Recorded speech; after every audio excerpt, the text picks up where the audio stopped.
आज की इस लेक्चर में हम प्रोजेक्टाइल मोशन स्टार्ट करने वाले हैं। तो आइए देखते हैं कि आज हमारे पास इस प्रोजेक्टाइल मोशन में क्या है। तो सबसे पहले इसकी डेफिनेशन देख लेते हैं। What is a projectile motion? Any object thrown into the air with some initial velocity and then moves only under gravity is called projectile motion. जैसे कि हमारे पास एग्जांपल है, अगर हम एक स्टोन को ऊपर की तरफ थ्रो करें किसी खास एंगल पर, तो ये एक प्रोजेक्टाइल मोशन बनेगी। फुटबॉल को किक मारें तो ये भी एक प्रोजेक्टाइल मोशन की एग्जांपल बनती है। और इसी तरह से bullet fired from a gun, तो ये भी एक प्रोजेक्टाइल मोशन की एग्जाम्पल है। प्रोजेक्टाइल मोशन कुछ इस तरह से है। फॉर एग्जांपल, जो स्टोन आप थ्रो कर रहे हैं तो वो एक खास इस तरह का स्ट्रक्चर बनाती है, इस तरह की फिगर बनाती है, कर्व बनाती है, जो कि टू डायमेंशनल होती है। अब इसको भी देख लेते हैं कि इसको टू डायमेंशनल क्यों कहा जाता है। तो इसको टू डायमेंशनल इसलिए कहते हैं कि इसमें मोशन जो है वो वर्टिकल प्लेन में हैपन होती है। इसमें वर्टिकल प्लेन में मोशन होती है, यानी up and down plus forward भी साथ में होती है। यानी जब यहाँ से स्टोन हम थ्रो करें तो ये देखें, वर्टिकल एक प्लेन होता है जिसमें ये मोशन पूरी की पूरी हो रही होती है। ये देखें, ना सिर्फ अप हो रही होती है बल्कि बाद में डाउन भी होती है और फॉरवर्ड भी होती है। तो इसलिए ये इसकी मुकम्मल डेफिनेशन में आती है बात कि अप भी, डाउन भी और फॉरवर्ड भी। और ये वर्टिकल प्लेन में मोशन को कहते हैं, इसलिए टू डायमेंशनल कहलाती है। देखें, एक्स और वाई हमें दो कोऑर्डिनेट्स लेना पड़े। So it has two components. एक है हॉरिजॉन्टल कंपोनेंट जो कि एक्स एक्सिस के अलॉन्ग है, और एक है वाई कंपोनेंट जो कि वर्टिकल मोशन उस डायरेक्शन में होती है। तो हॉरिजॉन्टल मोशन जो कि एक्स एक्सिस के अलॉन्ग है, हॉरिजॉन्टल मोशन में नो एक्सिलरेशन, कोई एक्सिलरेशन नहीं होती। अगर हम एयर रेजिस्टेंस को इग्नोर करके चलें, अगर हम एयर रेजिस्टेंस को इग्नोर करके चलें तो ऐसी सूरत में हमारे पास नो एक्सिलरेशन होगी और वेलोसिटी रिमेन्स कांस्टेंट। और वेलोसिटी इस केस में कांस्टेंट रहेगी, यानी हॉरिजॉन्टल ये वाली जो मोशन है इसमें हमारे पास नो एक्सिलरेशन और वेलोसिटी रिमेन्स कांस्टेंट। ये जो डिस्टेंस कवर हो रहा होता है एक्स के लॉन्ग, ये हम इस फार्मूले के तहत फाइंड करेंगे। X equals u cos of theta multiply with time. You जो है वो इनिशियल वेलोसिटी है, ये वो वाली वेलोसिटी है जिस वेलोसिटी से, जैसे आपको यहाँ में नजर आ रहा है, जिस वेलोसिटी से आप स्टोन थ्रो करते हैं, तो ये वो वाली वेलोसिटी है। तो x equals u cos of theta T. और यहाँ से हम बता सकते हैं कि कितना टाइम लेगी, तो टी इक्वल्स एक्स और यू कॉज ऑफ थीटा। ठीक है। अगर इसका आप x equals u cos of theta T, इसका आप डेरिवेटिव ले लें। आप में जो मैथमेटिक्स के स्टूडेंट हैं वो डेरिवेटिव जानते होंगे, जो बायो के स्टूडेंट्स हैं वो इसको इस तरह समझ लें कि change in position with respect to time, यानी change in position divide by change in time. तो उससे जो हमारे पास इक्वेशन बनेगी वो वेलोसिटी कहलाएगी। तो इस केस में, हॉरिजॉन्टल मोशन के केस में, हमारे पास वेलोसिटी बनती है v x equals u cos of theta. ठीक है। तो इसका सिंपल मैंने चेंज जो है वो देखा, तो v x equals u cos of theta की इक्वेशन हमारे पास बनी। वर्टिकल मोशन मींस जो अप की तरफ मोशन है, वाई एक्सिस के लॉन्ग मोशन है। अच्छा, इसमें जो फॉर एग्जांपल जो स्टोन हमने थ्रो किया इनिशियल वेलोसिटी यू से, तो वो वाई एक्सिस में वो एक्सिलरेट हो रही होती है। मोशन जो है स्टोन की वो वाई एक्सिस में एक्सिलरेट हो रही होती है। किस वजह से? ग्रेविटी की वजह से। तो एक्सिलरेटेड मोशन ये होती है अंडर ग्रेविटी। और इसमें वेलोसिटी जो है वो चेंज हो रही होती है। देखें, यहाँ पे हॉरिजॉन्टल मोशन में वेलोसिटी रिमेन्स कांस्टेंट, लेकिन यहाँ पे वेलोसिटी चेंज हो रही होती है। ठीक है। और वर्टिकल जो डिस्टेंस वर्टिकल जो डिस्टेंस स्टोन कवर करता है वो हम y से फाइंड कर सकते हैं, इस फॉर्मूले से y equals u sine of theta t minus half g t square. ठीक है। और इसका अगर मैं डेरिवेटिव ले लूँ तो ये मेरे पास वर्टिकल वेलोसिटी बन जाएगी v y equals u sine of theta minus g t. ठीक हो गया। अच्छा, ये थ्रू आउट जो स्टोन की मोशन होगी जो कि प्रोजेक्टाइल मोशन है, ये एक ट्रेजेक्ट्री बनाती है जो कि पैराबोलिक पाथ, एक्चुअली इसको कहते हैं हम पैराबोलिक पाथ। ठीक है। तो ये पैराबोलिक पाथ हम कैसे फाइंड कर सकते हैं? अगर हम ये वाली जो इक्वेशन है वर्टिकल वाली y equals u sine of theta t minus half g t square, इसमें हम इस इक्वेशन का, हॉरिजॉन्टल मोशन की जो इक्वेशन है, इसका टाइम फैक्टर, ये वाला टाइम फैक्टर जिस टाइम में ये कवर करती है, ये टाइम फैक्टर जो है T equals x over u cos of theta, इसमें पुट कर दें, यहाँ पे पुट कर दें और यहाँ पे पुट कर दें।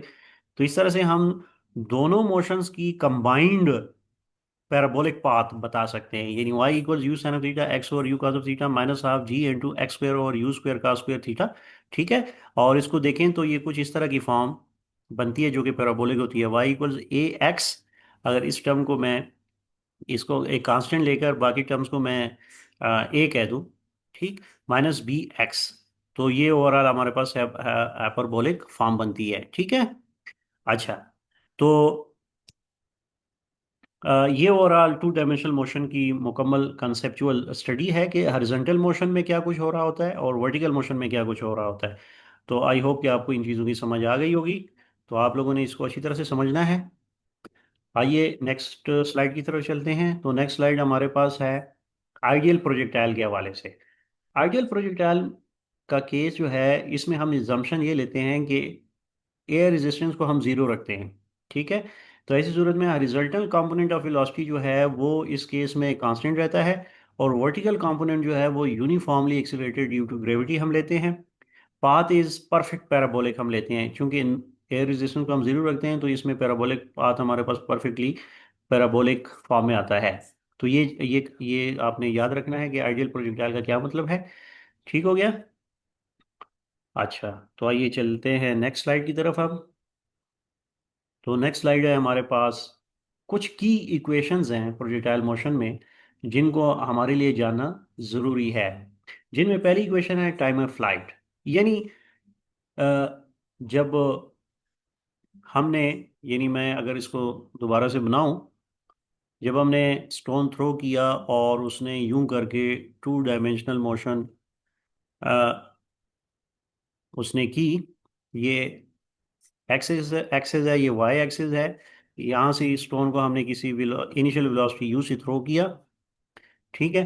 तो अब ये स्टोन जो है इसकी मुकम्मल टाइम ऑफ फ्लाइट, यानी यहाँ से लेकर यहाँ तक ये जो फ्लाई करता है, यहाँ से लेकर यहाँ तक उसने कितना टाइम लिया, ये चीज़ अब हमने देखनी है। यानी टाइम ऑफ फ्लाइट को अगर हम डिफाइन करें तो उसकी डेफिनेशन बनती है the total time taken by the projectile to go up and come down to the same level from which it was projected is called time of flight. ठीक है।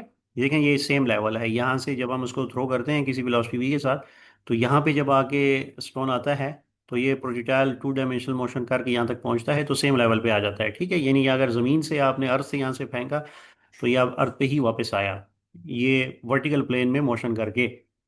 तो ये टाइम ऑफ फ्लाइट हम कैसे find करें? तो इसके लिए हम ये करने वाले हैं कि हम वर्टिकल अपवर्ड मोशन जो है उसकी इक्वेशन ले लेते हैं। जीरो, उसमें हम यहाँ पे वी वी वाई जो है वो जीरो पुट कर देते हैं। Zero equal u sine of theta minus g t, तो यहाँ से टी जो है वो इसकी इक्वल हो जाएगा, T equals u sine of theta over g. ठीक है। और यहाँ से now as time taken to go up is equal to the time taken to come down, तो इसलिए हम यहाँ पे टू टी करेंगे, टू टी। तो टोटल टाइम ऑफ फ्लाइट जो है वो टू मल्टीप्लाई विद टी, तो यहाँ से ये मल्टीप्लाई हो गया, हमारे पास इक्वेशन बनती है two u sine of theta over g. तो आप देख सकते हैं यहाँ पे मैंने यही इक्वेशन लिखी है, T equals two u sine of theta over g. ठीक है। तो आइए अब नेक्स्ट स्लाइड पे चलते हैं और उसमें हम देखते हैं कि हॉरिजॉन्टल रेंज हम कैसे फाइंड करें। हॉरिजॉन्टल रेंज, इसकी तरफ आते हैं, पहले इसको कर लें हॉरिजॉन्टल रेंज। हॉरिजॉन्टल रेंज का क्या मतलब है? हॉरिजॉन्टल रेंज का मतलब है कि it is the horizontal distance travelled by the body during the time of flight, यानी यहाँ से लेकर यहाँ तक जो डिस्टेंस है इसको हॉरिजॉन्टल रेंज कहते हैं। और इसको कैसे फाइंड करेंगे? सिंपल, इसको हमने दो स्लाइड्स पहले हमने कहा था कि x equals u cos of theta T. तो अब रेंज, तो क्यों ना इसको हम एक्स को आर कह दें, r equals u cos of theta into t. तो टी टाइम ऑफ फ्लाइट, ये यहाँ इक्वेशन यहाँ से आ जाएगी, इसको हम यहाँ पे पुट कर देंगे। ठीक है। तो यहाँ से हमारे पास बन जाएगा u cos of theta into two u sine of theta over g. तो u square sine of two theta over g, इसको हम सिंप्लीफाई करके लिख सकते हैं R equal u square sine of two theta over g. ठीक है। तो यही कुछ मैंने यहाँ पे भी, सॉरी, यहाँ पे मैंने मेंशन किया हुआ है। तो इस तरह से आपने हॉरिजॉन्टल रेंज जो है वो प्रोजेक्टाइल की फाइंड करनी है। अब आइए मैक्सिमम हाइट की तरफ, कि मैक्सिमम हाइट हम कैसे फाइंड करेंगे। तो मैक्सिमम पहले डेफिनेशन देख लें। It is the maximum height from the point of the projection a projectile can reach, यानी ये है मैक्सिमम हाइट, ठीक है ना, ये मैक्सिमम हाइट है। इसको हमने फाइंड करना है, तो इसके लिए हम ये वाला फॉर्मूला लगाते हैं, v square equals u square plus 2 s. S को रिप्लेस कर देते हैं एच से, ठीक, क्योंकि h means s means maximum height, तो इसको हमने एच से रिप्लेस कर दिया। और चूंकि ये प्रोजेक्ट ग्रेविटी के अंडर ये होगी मोशन, और ग्रेविटी नीचे की तरफ है, तो -2 GH कर देंगे। और यहाँ पे u जो है हमारे पास है u साइन ऑफ थीटा, उसका एक कंपोनेंट, ये वाला कंपोनेंट जो है कॉस ऑफ थीटा बनता है, ये साइन ऑफ थीटा बनता है, तो u साइन ऑफ थीटा ये पुट कर देंगे। h equals u square sine of square theta over 2g। तो ये हमारे पास मैक्सिमम हाइट आ जाएगी। तो ये आप देख सकते हैं, यही कुछ मैंने यहाँ भी लिखा है। भाई हो, आपने इसको अंडरस्टैंड करना है और इनको देखना है कि कैसे इक्वेशंस बनती हैं। इनको याद रखना है कि क्योंकि इस पर न्यूमेरिकल्स आ सकते हैं और आएंगे। नेक्स्ट, नेक्स्ट है हमारे पास ये इक्वेशन ऑफ पाथ, यानी ये पैराबोलिक इक्वेशन बनती कैसे है, इसको दोबारा एक दफ़ा देख लेते हैं।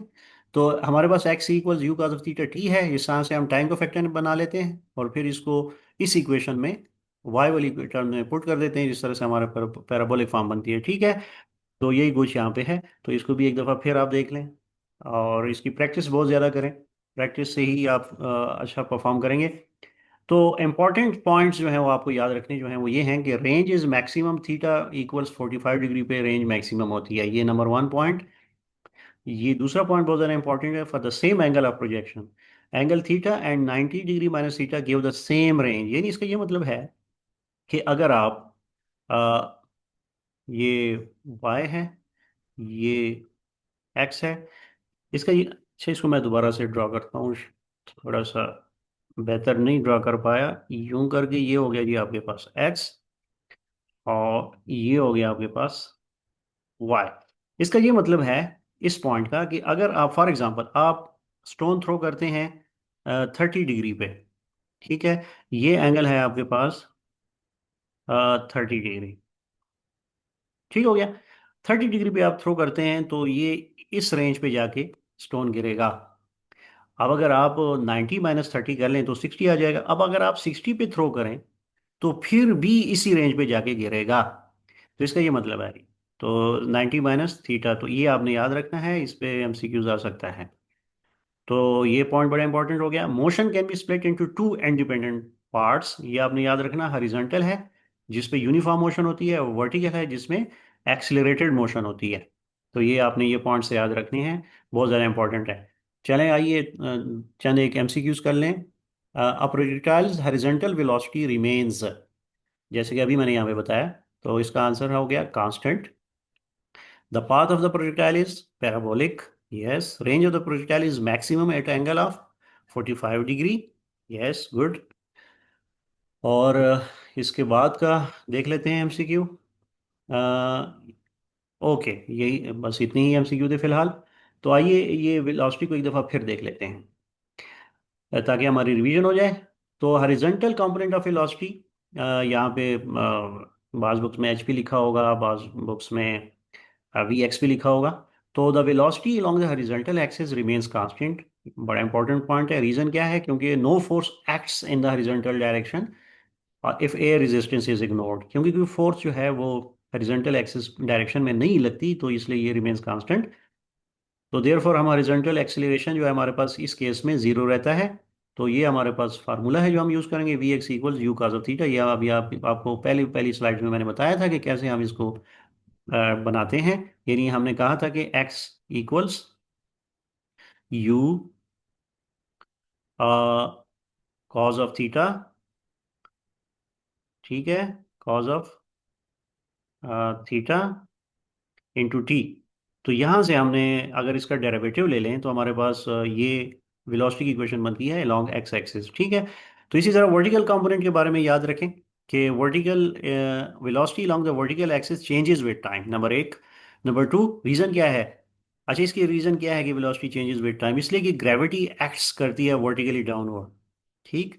तो इसलिए ये वेलोसिटी इसकी चेंज होती रहती है। सो vertical motion is exactly like a free falling object, ये बड़ा अच्छा पॉइंट है, ये याद रखें। और इसकी इक्वेशन बनती है v x equal u sine of theta minus g t.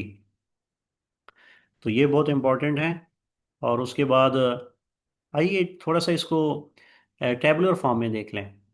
तो ये इसलिए कि ताकि आपको मेमोराइज करने में आसानी रहे। तो difference between horizontal and vertical motion feature velocity. Velocity जी हमें पता चल गया कि अब तक की डिस्कशन से कि वेलोसिटी जो है वो कांस्टेंट है, नो चेंज अलोंग हॉरिजॉन्टल। और वर्टिकल में ये चेंज विद टाइम है due to gravity. Good. Acceleration का हमें पता चला कि हॉरिजॉन्टल मोशन में 0 है, जबकि वर्टिकल में 9.8 हम लेते हैं। पाथ का हमें पता चला कि हॉरिजॉन्टल में ये यूनिफॉर्म मोशन है, जबकि वर्टिकल में ये एक्सेलरेटेड मोशन है। और फार्मूला जो है वो एक्स का equals u cos of theta T है, और वाई का u sine of theta t minus half g t square है। अब जो की पॉइंट्स हैं वो एक दफ़ा फिर नोट कर लें। Projectile motion is a combination of two independent motion, horizontal motion, uniform motion, vertical motion, accelerated motion under gravity. तो ये एक तरह से आपकी रिवीजन इसी लेक्चर ही में हो गई, और इसको याद रखिएगा। एक एमसीक्यू मजीद कर लेते हैं। मेरे ख्याल में यहाँ पे मजीद 2-3 एमसीक्यूज हम कर लेते हैं। तो आइए, पहला एमसीक्यू। पहला एमसीक्यू है कि in projectile motion the horizontal component of the velocity remains constant because. हाँ, बड़ा अच्छा क्वेश्चन है। ये अभी थोड़ी देर पहले मैंने आपको बताया है, तो इसको रिवीजन के तौर पर ले लें। तो इसका आंसर है बी, क्योंकि कोई फोर्स जो है हॉरिजॉन्टल डायरेक्शन में एक्ट नहीं कर रही होती। तो ये आप याद रखिएगा, क्योंकि फोर्स सिर्फ वर्टिकल डायरेक्शन में एक्ट कर रही होती है, क्योंकि वहां पे ग्रेविटी जो है वो एक्ट कर रही होती है फोर्स के तौर पर। तो ये आपके पास पहला एमसीक्यू। दूसरा दूसरा है कि which of the following is true for vertical motion of the projectile. Acceleration 0 नहीं, ये गलत है। एक्सीलरेशन इज अपवर्ड नहीं, गलत है। Acceleration is downward and equal to g, yes, ये वाला सही है। तो ये भी आपको काफ़ी प्रैक्टिस हो गई है इस लेक्चर के बाद। तो ये आपने याद रखना है। अगला देख लेते हैं। हाँ, MCQ 3 देख लेते हैं। वो है कि the path of the projectile is parabolic because. इसकी क्या वजह है? इसकी वजह जो है, क्या ये ए ऑप्शन जो हॉरिजॉन्टल मोशन इज एक्सीलरेट, नहीं, गलत। बोथ मोशंस आर एक्सीलरेटेड, गलत। सी, हॉरिजॉन्टल मोशन यूनिफॉर्म है, वर्टिकल इज एक्सीलरेटेड, बिल्कुल यही आंसर है इसका। ये आप इसको प्रैक्टिस करें इसकी। At the highest point of the projectile motion, वहां पे क्या हो रहा होता है? हाईएस्ट पॉइंट पे वर्टिकल वेलोसिटी इज मैक्सिमम नहीं, क्योंकि वहां पे तो बॉडी जाके थोड़ी देर के लिए रुकती है, तो वर्टिकल वेलोसिटी 0। तो बी जो है इसका सही आंसर है। ये भी बड़ा ज़बरदस्त एमसीक्यू है, इसको भी जहन नशीन कर लें। तो इसको देख लेते हैं। यहाँ पे है कि the path of projectile is parabolic because. हाँ, ये एक दफ़ा अभी ये फिर रिपीट हो रहा है, तो इसका हमने अभी आंसर किया था कि इसका आंसर सी है। तो डियर स्टूडेंट, आर्ट्स के लिए ये काफ़ी है। कोई क्वेश्चन हो तो आप नीचे मैसेज कर सकते हैं। Thank you so much.